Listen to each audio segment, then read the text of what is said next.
Our Parsha this week features the unfolding of one of the great dramas, the story of Yosef and his brothers, and it begins in a most unusual place with Pharaoh's dreams. And as the Torah teaches, Pharaoh has two dreams, the first featuring 7 lean cows devouring 7 fat cows, and the second involving 7 lean sheaves of grain devouring 7 robust sheaves.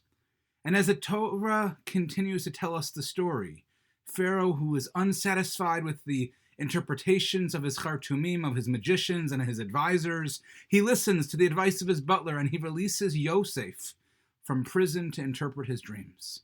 And Yosef then, as we know, prophetically informs Pharaoh that the 2 dreams foretell 7 years of surplus that would be followed by 7 years of harsh drought.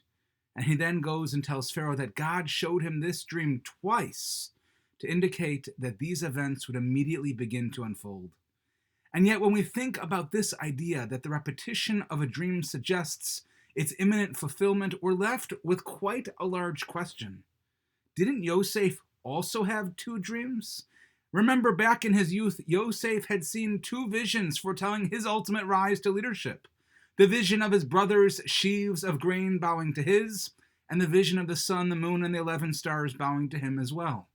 And seemingly, as in the case of Pharaoh's dreams, these 2 visions both conveyed the same message. And yet, whereas regarding Pharaoh's dreams, the repetition indicated that the dreams would soon begin to unfold, the fulfillment of Yosef's dreams take many, many years to occur. So why should Yosef and Pharaoh's dreams be different? Why does Yosef not see the same immediate results that Pharaoh does? And to better understand this discrepancy, the Safer Mayhem offers an interesting mashal and parable. He writes, imagine that there are 2 people who have jobs to complete. They both work diligently and skillfully, but one completes his job in 3 days, and the other completes his assignment in 3 years.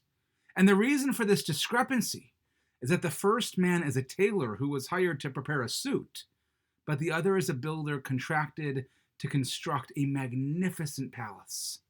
And so it is with Yosef and his dreams. You see, this question of why Yosef's dreams did not materialize immediately is actually fundamentally mistaken. For you see, they did materialize immediately. The process was put into place already back when Yosef was a young man. But building a capable, effective leader, it doesn't happen overnight. For instance, several commentators teach that Yosef's experience as Potiphar's servant served as vital preparation for him in his eventual leadership role by giving him knowledge about the Egyptians' nobility. Similarly, the Meshech Achmed, at the end of last week's Parsha, comments that Yosef was imprisoned together with Pharaoh's royal servants so that he could learn from them all about royal protocol and becoming an effective ruler.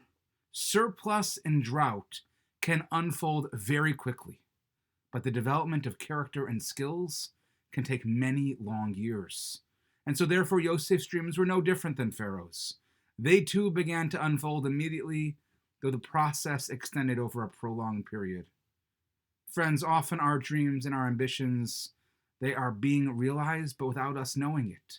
Achieving our goals is rarely easy or quick, and as we know all too well, the process advances in small incremental steps. Yosef's dreams were being fulfilled even as he was hurled into a pit with snakes and scorpions, and even when Potiphar's wife accused him of assaulting her.